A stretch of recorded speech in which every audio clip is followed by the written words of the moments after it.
Has anyone ever stood up for a stranger in public or told a stranger off in public? Story 1. I was on a train heading home and had just had a really long day. I was tired. Nothing went well that day. Got chewed out by my boss for something I wasn't responsible for, and was just done with the day. I sat down, put in my earbuds, and closed my ears for a while. After a while, I could hear a growing ruckus coming from a few seats ahead of me. I rip out one earbud and hear 3 gentlemen, read thugs, giving an old man a hard time. For over 10 minutes, I listened as these punks berated this old man for literally everything and anything. They said he was too old and should do the world a favor and unalive himself, said he contributed nothing to the world, and that he was so weak they'd probably terminate him with one punch. After a while, the old man decided to speak up and said that he was a war veteran and had fought in Vietnam and had accomplished more in his life on this earth than any of these 3 fine scholars would ever hope to do. That's when I reached my tipping point with these kids. After saying this, one of the kids retorts, "I don't give a care about Vietnam. I hope you lost friends back there. I hope you realize that you're responsible for their passings." That's when I lost my cool. I got out of my seat and stormed over there. Now, I'm not a big guy by any means, but I was tired, ticked off, and just finished listening to a healthy dose of metal, so I was a wrecking ball of hostility, rage, and fortitude. I got into these kids' faces and said, "You are perhaps the most ungrateful, selfish, and despicable pieces of scum trash that I've ever seen. The fact that you have the audacity to question this man's service to your country, let alone belittle him for as long as you have, shows me that you have no redeeming qualities as a human being. You are vile, degenerate dog trash, and if you say another word to this man, I will personally throw you off this train. You are a disappointment as a member of my species, and I hope that you realize one day that this tough guy attitude that you're flaunting accomplishing nothing and will one day result in a similar situation like this, but with you getting your face smashed in. Now take a seat and shut up or get off at the next stop. The choice is yours." Now, right after saying this, I realized that I was outnumbered 3-1. However, these 3 young punks were taken aback at the verbal lashing I had just given them and said nothing for what seemed like an eternity. After a while, I realized I had won. The especially heinous one just looked to his feet, turned around, and sat down. His 2 buddies followed suit. The next stop, they got off. Old man thanked me. I thanked him, and I went about my day. I think it just speaks to how awful these 3 people are that there's 3 young kids, and they're acting all tough picking on an old man. I think they think that's an easy target. And I cannot believe how verbose and pretty eloquent this guy that stood up for him actually is. Amazing. Story 2. This wasn't me that did the saving, but rather someone else told off a stranger in place of me. I was working as a lifeguard on a military base when a random spouse of a high-ranking officer came to the pool. She decides that she is above rules and logic and takes one of these 6-foot-long lounge chairs, the long ones that people sunbathe at pools with, and places it on a 3-foot sidewalk, leaving the last 3 feet to hang over the pool. Now, as a lifeguard, my job is mostly to enforce safety, and that breaks the fire codes, blocks a walking path, and most importantly, it's hanging over the pool. No matter how opposed to rescuing this lovely lady from the pool, I'd still have to rescue her. We inform her that she can't do that and that it's a safety issue. She ignores us, and after 3 times of telling her she cannot do that, we kindly inform her that she must leave the facility. Now, this pool is a free service, so there's not any need to worry about a refund or anything. We just need to get her out of the facility. It's at this point she decides that she is above any of our rules and starts yelling at us.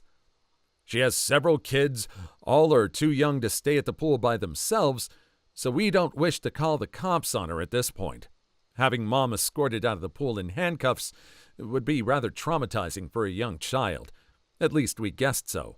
We try to calm her down and explain that she cannot stay at the pool and must leave now. By this time, the head lifeguard is directly involved in talking to her. She gets more and more aggressive and starts yelling even louder. It's at this point my supervisor decides enough is enough. We need to call the cops to get her escorted from the building. Remember, this is a military base, so we're calling the military police. This was a huge decision on our part. As my lead is dialing, she starts trying to guilt trip us and starts spouting off the usual, "My husband is Colonel so-and-so, you better respect me," and that line of hogwash.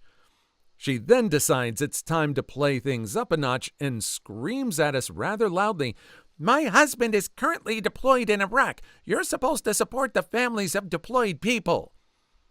This got the attention of another guest in the area.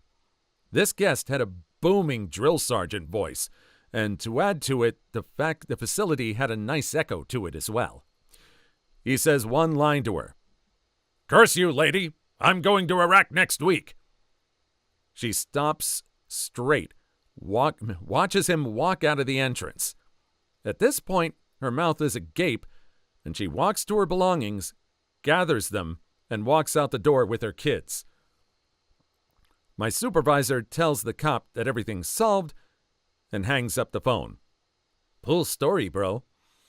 I have never been involved in the military, but these stories always amaze me of military spouses that think they are entitled to all the perks of the rank that their spouse has. It's just amazingly delusional. Story 3. My mom and I have a knack for being in these situations. We honestly don't look for them, but we have a lot of weird stories. In high school, I was a lot like you. I was shy, ate outside the library at lunch while reading. I saw 3 girls on my right a few yards away yelling at another girl. The girl being yelled at seemed to be really scared, and the 3 girls loved it. They started grabbing her by the hair and punching her in the face. I ran over and started pushing them off of her. They were confused for a second, but stared at me. I'm 5'2", 110, and the only fights I've ever been in were fake cage matches with my cousins and brothers. Apparently, that was enough, because I was able to fight them off well enough for them to run away. I went to my next class with a swollen lip, beginnings of a black eye, and some bruises, but otherwise fine. There are more stories, but another time I saw a girl getting beat up in her boyfriend's car behind me while I was stopped at a red light. I wanted to get out and beat the hell out of him, but I couldn't as I had my 2-year-old in the car. Instead, I had the cars around stopped, blocking him in. It was easy since everyone saw what was happening. I called 911 and started describing the man and the girl and giving the license plate number. Once he saw me on the phone, he stopped choking his girlfriend and got out of the car to tell me to stop.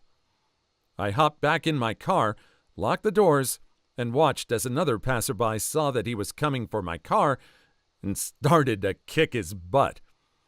After the smoke settled, I asked my hero to give me his address. I delivered some baked goods as a thank you. As an ex-Marine, he seemed to like them. Always refer to them as former Marines and not ex-Marines. I work with a former Marine and called him an ex-Marine, and he hasn't let me forget it. We're friends, and calling a Marine an ex-Marine is the worst thing you can do. The only ex-Marines are the ones that have been dishonorably discharged from the Corps. Once a Marine, always a Marine. Awesome stories, though. Yeah, I'll go along with that last one. I was thinking along the lines of like Warhammer K, in that only in passing away does service end. I don't think even then, if someone a Marine has passed away, that they're still considered an ex-Marine. Although, like I said, I've never been in the military. What do you think? Story 4. I have always hated how people talk down to fast food employees. One night, 9 p.m. or so, some lady starts yelling at the guy at the Subway I was eating at about how he screwed up her sandwich. The guy behind the counter gets a quizzical look on his face but doesn't say anything. She goes off on him for 20 seconds or so and then throws the sandwich in his general direction. I just couldn't sit there and watch this guy take it anymore, so I walk over, real calm, with my hands in my pockets, and tell her she's disrupting my dinner and she needs to stop yelling. She yells at me that she'll stop yelling when he makes her a sandwich the right way, yada yada yada. So I ask her, real calm, were you not standing right here when he made your sandwich for you? Of course I was, she replies. Did he not ask you what you wanted on the sandwich while he was making it? Well, yes. So he put stuff on the sandwich that you didn't ask for. Well, no. Then shut the hell up, lady, I said. The guy starts grinning. You can't talk to me like that. No, he can't talk to you like this. I don't work here. You're being rude, loud, shrewy, and you are interrupting my dinner. Now shut the hell up. She sputtered for a minute about the half sandwich she threw at the guy, and the guy replaced it. I wouldn't have, but he didn't want to get in trouble, so she was quite polite and took it to go. He brought me a cookie and said thanks. No one had ever stood up to a rude customer like that for him before. You remind me of Socrates, a younger, more modern, less deranged hipster Socrates. Story 5. Once while riding a bus in Algeria, a militia forced everyone off, separated the men and women on either side of the road, and made everyone lay down. One woman my companion and I befriended was wanted in her hometown, which we happened to be passing en route to somewhere else. As we were getting off the bus, she told us that these militiamen would take her away. We were concerned but didn't know what to do. My friend and I laid there, and we could see her friend looking at us. Then the shots began. They were moving down the row of males and shooting them in the head. I thought we were all going to be terminated and thought, curse it. I stood up and began waving my hands, yelling. I waved my passport and some hogwash. The IDs I had were in German and in Ghani. What I can only assume to be the head of the group ran up to me and pushed me on the ground while the others covered the men and women.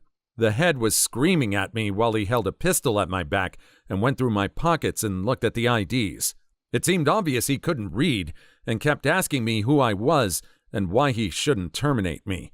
He pulled me up, and as I was making up some hogwash about escorting our female friend to a tribal leader I read about the week before, there was a scuffle near the end of the row of the remaining men. My buddy saw the head turn and started to move towards him on his belly. I pushed the guy forward onto his face as shots started ringing out at the end of the line. I don't know who was shooting, but can only assume someone else didn't want to lay down for it either. My friend and I and the girl saw our chance as two of the women ran towards the head guy and were hitting him with their shoes.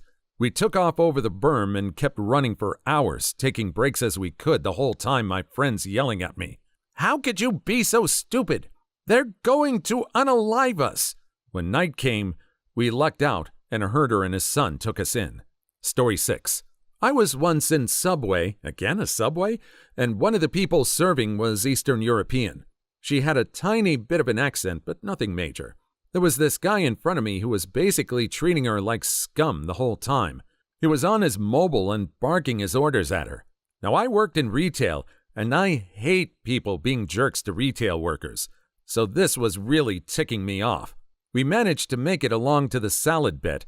He made her repeat everything she'd said like 3 times, repeatedly stating how he couldn't understand her.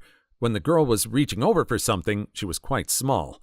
A tiny bit of her shirt went on his sandwich, and he completely lost his stuff. He started yelling loudly at her, "Get your freaking shirt out of my sandwich! This is ridiculous! We can't even employ people who speak English and aren't completely brain dead, etc., etc." I just snapped. I turned to him and said loudly, "Look, mister, where I'm from, people don't act like complete entitled runts in shop, especially to hard-working immigrants. If you don't shut the hell up and buy your deity-damn sandwich, I'm going to call the police and tell them that you're acting in a threatening and racist manner, and I'm fearing for my safety." I am a 5'3" girl, and he was a 6-foot tall guy. People in the queue applauded, and the guy went bright red and stormed out, without his sandwich. Girl behind the counter looked really relieved and said, "Thank you." Guy at the checkout gave me my foot-long tuna for free. Instant sandwich karma. The tastiest kind thereof. Wow, so many people applauded. I thought that they were sort of by themselves.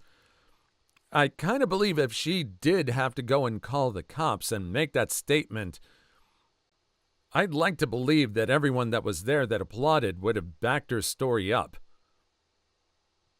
I'm glad it didn't come to that. Story 7. I work at the Mall of America. I love my job, and most of the time I love the customers in my store because it's a pretty small store that caters to only certain people, realistically. However, a lot of the stores are an utter scatstorm in terms of customers. The destination stores that aren't always in smaller malls especially. I was at Delia's buying shorts this summer during their summer clearance. It was a Saturday and it was busy. People were queuing in random areas of the store, and one of the associates was attempting to get the line to shift to a more logical area. This associate happened to be physically disabled. I followed her instructions and moved to the correct area, as did most people. However, this one shrew of a woman decided that she didn't want to lose her spot. She wasn't in a spot, she was standing in a random butt area of the store. Rather than asking if she could get in front of someone in line, I'd have let her in front of me to shut her up, or being mature in any way. She says something about how she's not moving and isn't going to lose her spot in line, and finishes off her statement with, "Maybe if your parents hadn't messed up while they were pregnant, you would understand that." The sales girl looked like she was about to burst into tears. I set down my shorts on a table. I went up to the sales girl and told her to take a break if possible. Then I walked up to the woman and told her off. "It's people like you who make this girl's job heck. You're no better than her in any way." And then I exited the store. I went back 4 hours later and bought the shorts, and the girl and her manager thanked me. Please like and subscribe if you made it this far. I hope you'll enjoy the rest of the video and have a wonderful day. Story 8. This is one of the coolest things I've ever seen. I was in church one week, and a new person walked in. He was around 25 or so, dressed in jeans and a short-sleeved shirt, and clearly uncomfortable. He sits down, and people start giving him the stink eye. I quickly realize that they're staring at the copious amounts of tattoos he has. People start whispering to each other, and the poor guy looks like he's about to just get up and leave. All of a sudden, one of the church elders gets up. He's a very conservative guy, say about 75 years old, the type of guy who's always wearing a suit, even in the dog days of summer. He walks over to where the guy is sitting and says hello. I thought he was about to ask the guy to leave. The old guy says, "Don't let them bug you. You're not the only one with tattoos." He then takes off his suit coat and rolls up his sleeves. His arms are almost a solid block of ink. Apparently, when he was young, he was in the Navy and got a tattoo in almost every country he visited. He spent the rest of the service hanging out with the new guy and talked to him after service. The new guy's been coming ever since, and no one judges him for his ink. It was one of the gutsiest things I've seen someone do for a complete stranger. Story 9. I actually was arrested, not charged, for assaulting a woman a few years ago. Once I had witnesses and surveillance tapes to prove that I did it because she was beating the hell out of her 3-year-old, literally banging the little girl's head against the pavement. They let me off. I've never been in a fight in my life, but I didn't hesitate for 1 second when I came out of the grocery store and saw that. She even lied to the police at first and said that she had dropped the child when I tackled her for no reason.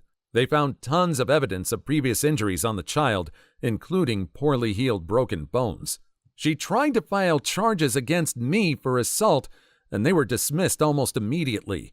I really hope that little girl has better parents now and has forgotten most of her early life. I've never been violent, but I didn't want to risk her getting away and taking that little girl home again, and my instincts took over. So often it's nailed into my head as a guy to never hit a girl. There are certain instances where it's appropriate, and this is one. I don't care what your gender is. If you're doing something horrible like that, I'm going to destroy you. Story 10. I was on the bus when this idiot teenager decided to start throwing out parts of his lunch on the floor. including his Coke can that wasn't quite empty. The lady beside me got fed up and picked up his stuff and dumped it right onto his lap without saying anything. About 5 minutes later, the kid, probably took him the whole 5 minutes to think of this, said, "You're not going to save the world with your Greenpeace junk, lady." To which the lady responds quite angrily with, "I wasn't trying to save the world, dumbhead. Your drink was spilling out onto people because you were too freaking lazy to hold onto it, so shut the hell up." I guess that kid got embarrassed enough that day and spent the rest of the bus ride looking at the floor. And that was the day that little Johnny learned that the world doesn't kiss his forehead and wipe his butt for him like Mommy did. Story 11. A few years ago, I got off work at 1 a.m. and when driving home, found an old lady in a hospital gown and shower cap laying in the center turn lane of a 4-lane road in a really bad neighborhood. I had forgotten my cell phone, so I had to go back about a mile to use a payphone. I then went back and parked my car in front of her body with my high beams on to wait for medics. Even at that time of night, while at the same time, hard rock heads were walking to and from trailers nearby. I was scared as hell. Eventually, a tow truck driver stopped and helped. Turns out he was a paramedic, but he didn't have a cell phone either. We waited with this unconscious lady for about 15 minutes before the ambulance finally found us. I was terrified that all the cars driving by would say I hit her. Turns out nobody bothered to call for this lady. She was still alive. I left before they loaded her into the ambulance. She'll never know I was the one that watched over her to make sure no one ran her over. Story 12. I used to work at a Panera Bread in a very affluent neighborhood, and one of the regular customers, Mark, would always order the most time-consuming off-menu items. He was known for being condescending and rude, and he'd whine about how long it was taking, and he always complained about how we messed up his order. Every Wednesday and Saturday morning we had to deal with this jerk. One busy Saturday morning, a new girl had to take and fill his obnoxious order. So of course she messed up a lot, considering it was her second day, and Mark launched into the most atomic tool rage I've ever witnessed. One of our other regular customers, this sweet old, and I mean old lady we called Aunt Mary, sauntered over to him and smacked the hell out of him with her cane, right over the back of his head. "You say another word to her, I whack you in the frickin' nuts," she says. Mark was totally stunned, speechless. He dipped out, and we never saw him again. I hope when I get old I can whack buttholes in the head fearlessly too. Being a black man, I'm sure I'd get tased. Story 13. When I was about 15 or so, I was driving home from a holiday somewhere and stopped in a country town. This is rural Australia. We stopped at a cafe next to a park and were having lunch. In the park next to us was a Chinese family having a picnic while their little girl, who was probably about 3, was picking flowers. Some old hag was walking down the road, saw the little girl had picked about 2 flowers, and proceeded to call her a stupid runt, foreign brat, etc. So us and everyone else in the cafe proceeded to stand up and call her all sorts of lovely things, to the point where she drove off. Good on you all. Unfortunately, I hear it happens especially in most rural parts of Australia. Some people are incredibly racist to Asians. Story 14. Just today at school, me and my friends all sat at a table for lunch and began chatting. Now, there's a really fat first-year student in my school, we're seniors, who had left his water bottle on the ground at the foot of our table. He's ginger and red-faced and wears the same t-shirt and shorts every day, even though it's cold here in Canada. So I try to be friendly whenever I see him. So this kid comes over and picks up his water bottle, and my dummy friend yells, "Forget your water bottle, fatso?" As soon as he said this, I saw red. Not 2 seconds after the words left his mouth, I reached across the table and shoved my friend off his spot on the bench, sending him flying a good 8 or 9 feet over the floor. I could feel and hear him being winded as my hands made contact with his chest. Everyone around us started laughing as he got up. I looked at the younger kid and said, "Don't listen to that butthole, dude. None of us like him anyway." I know this probably wasn't the ideal reaction, but I was just so freaking mad that I didn't even take a second to think about it. I remember when I just arrived at high school and how freaking insecure I was. If somebody had said something like that to me, I probably would have gone home and cried that day. Story 15. As a kid, I was playing with this other kid I had just met in the local playground. He had brought his 2 action figures with him, Batman and Dr. Freeze. Narrator here. That's Mr. Freeze. You know, I know. I'm gonna be that geek. Mr. Freeze. We were playing around with these action figures when these mean-looking older kids came toward us. Without hesitation, I hid the action figures in the sand. The kids then started to push us around and tell us we had to tell them where the action figures were. We both refused, and the mean kids eventually gave up and walked off. I then dug up the action figures and gave them back to the kid. I never met him again, but I'm sure I'm with him in his dreams. You have my blessing. Live well. Story 16. I was watching The Exploited in Portland. The band Virus 9 was their opener. This huge, like 6'4" bulky guy was being crazy, like he was having a bad trip on acid or something. And it made him really aggro. A bouncer was trying to get him to leave, and this guy pulled a knife on the bouncer. I was in between them, back up against a table with nowhere to go, not a good place to be. Then, bam! The singer from Virus 9 slaps the knife out of dude's hand and kicks the hell out of him. In the process, he knocked my camera out of my hands and the batteries spilled out. After the guy was dragged out, the singer came back, had a mini flashlight, and helped me find my batteries. Cool freaking guy. Story 17. I was having lunch with a friend at a local restaurant that we would frequent in those days, so we got to know the servers pretty well. This one afternoon, we had just ordered with our server, and she turned around to head back to the kitchen. On her way there, she passed another table she was serving where a single man was sitting. He stood up right in her path and at the top of his lungs screamed in her face while waving his hands in the air, "Where's my sandwich?" Immediately, without even thinking about it, I yelled back, "Sit down and shut up." I surprised myself, my friend, the server, and the man, but I'll be damned if he didn't do what he was told. The server escaped back into the kitchen area, holding in her laughter. Story 18. When I was younger, me and my dad were walking in a busy part of London. I think it was Leicester Square, and some chav teens came out of a McDonald's and threw some half-used ketchup packets on the floor. My dad went up to them with a proper psycho look, also he's 6'4", had a go at them and told them to pick it up and throw it away, which they did whilst looking pretty scared. It was awesome. I don't know why, because I'm not even British, but stories of chav abuse always brighten my day. I hate those suckers. Please leave your story in the comments. I would love to make a video on them in the future. Also, don't forget to like and subscribe.